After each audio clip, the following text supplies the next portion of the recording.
Hello, my name is Ali, and welcome to my channel. We are back with Hakuoki Kyotoans, Harada's route. Let's go. I was in the middle of pondering their reasons when Saito returned to me. It appears the Choshu attacked Hamagiri in the early morning, but were repelled by the combined forces of the Aizu and Satsuma. The forces standing against them were too much for the Choshu, who were forced to retreat. The corner of Hijikata's mouth curled into a grin. So Satsuma is helping Aizu now, are they? Times sure are changing. Considering their less than friendly past, it would seem the Choshu became their common foe. The Satsuma and Aizu domains hadn't been the best of turns.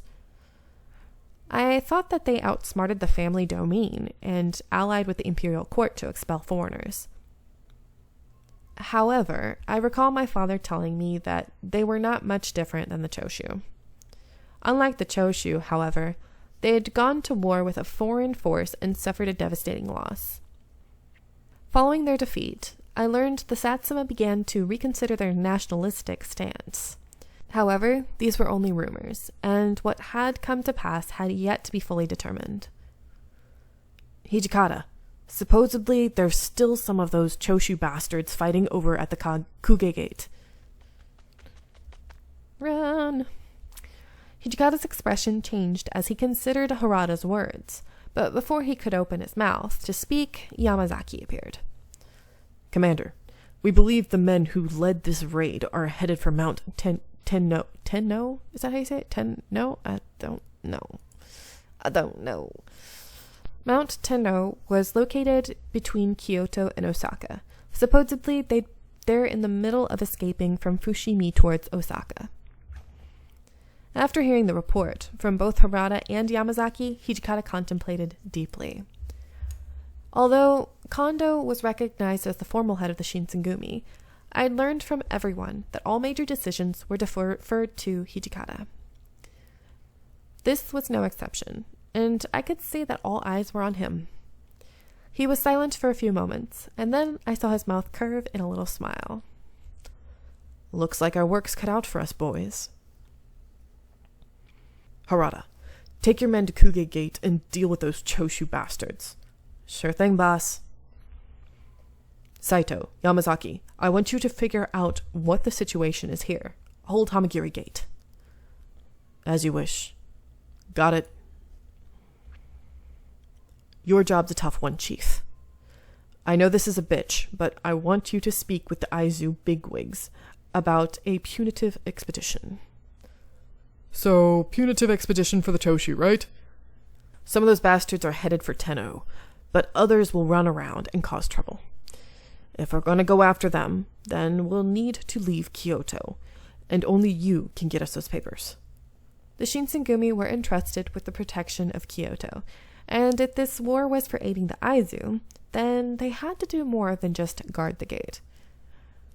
Leaving their post, however... Sorry, I'm laughing because I can hear my son he's supposed to be sleeping. He's supposed to be taking a nap. And I can hear him, even with my monitor turned off, with the monitor, like the sound muted, him going, peekaboo, as loud as he can. Little stinker.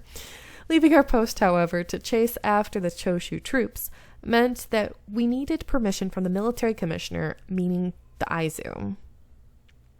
I see. If it's the chief of the Shinsengumi, the commissioner's office will listen to what we want. After what we'd gone through the day before, I didn't imagine Kondo's task would be an easy one.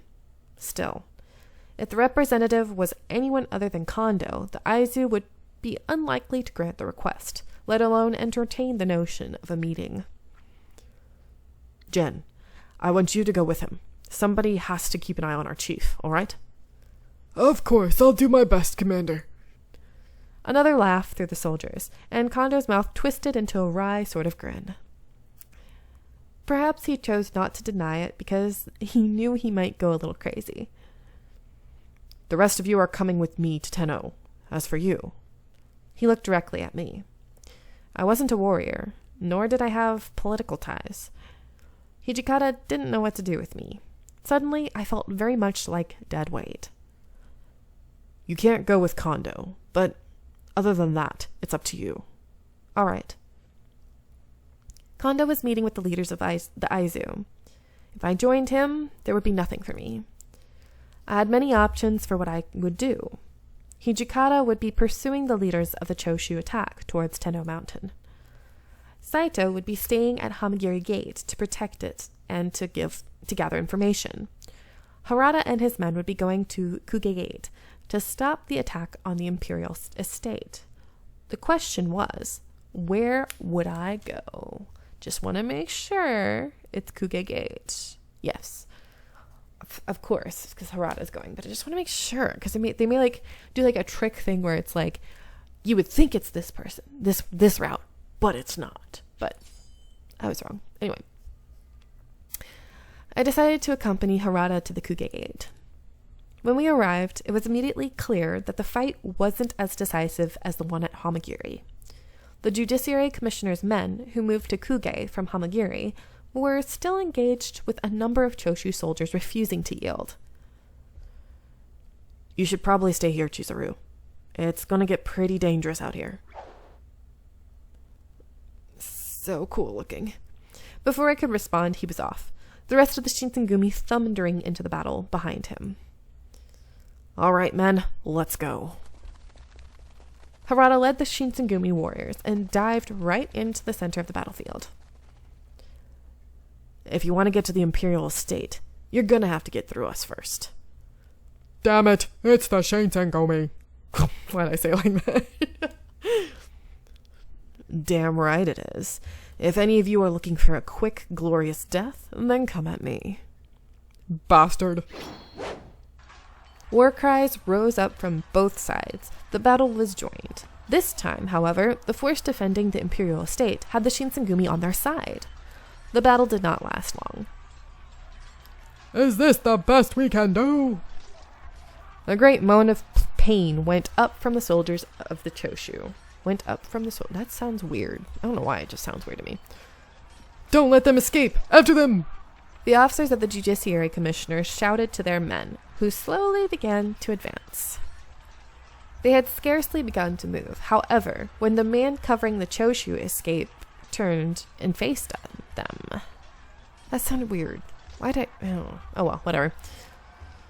I hope you feel honored, boys. It looks like I'm going to be playing with you for a bit.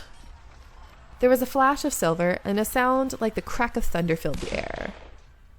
The sound rang loudly in my ears, and I saw the man holding a silver barrel with smoke rising from it. A gun? It was like nothing I'd ever seen before. It was smaller than a normal gun, making it easier to conceal. It was called a handgun. What's this? Did the sound of my pistol scare you? He looked pointedly at the remaining officials, his mouth drawn open in a toothy grin. The reason why people couldn't approach him was because of his aura rather than the fear of the gun. He was clearly outnumbered, but looked no more concerned than if he was facing no enemies at all. It was clear to everyone that he was no normal man. Well, it sure is nice of you to play with us, but don't you think it's a little unfair if you're the only one with a gun? Harada? Harada moved a few steps closer to the stranger. Really? Nah, seems fair to me. Besides, you've got that big old pig sticker yourself. Both men grinned a challenge to one another. Oopsies. Why does that do that sometimes? Whoa, jeez.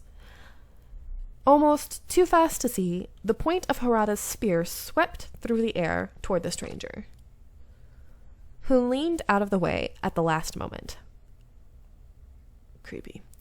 Well, you seem to be spoiling for a fight, but what kind of man charges someone with a gun? Using a toy to keep others at a distance is pathetic for any real warrior. Wouldn't you agree? The stranger grinned. I'm Kyo Shiranui, or Mr. Shiranui to you. You may introduce yourself as well. I'm Sanosuke Harada, the captain of the Shinsengumi's 10th Division. They seemed to see one another not so much as enemies, but as rivals. The air between them was tense, but I felt no evil intent from either man. What should I do? We are going to get rid of... get rid of Shiranui. I just want to make sure. I'm like, wait, what? Chizuru, I told you to stay back. If I was honest with myself, I was terrified. This strange man was very dangerous, but Harada saw something in him, so perhaps he would hear me out. I didn't let Harada finish. Mr. Shiranui, right? Could you leave now? Aw, this just started becoming fun for me. Stay out of my way. Yes, but can't you let this all go? Huh? What the hell, kid? If you're trying to screw with me, I'll end you right here. I felt a cold bead of sweat roll down my spine. This, I thought, must be how a frog feels when it catches the eye of a snake. But I opened my mouth. There was no going back. Well, all the Choshu soldiers ran away. Oops.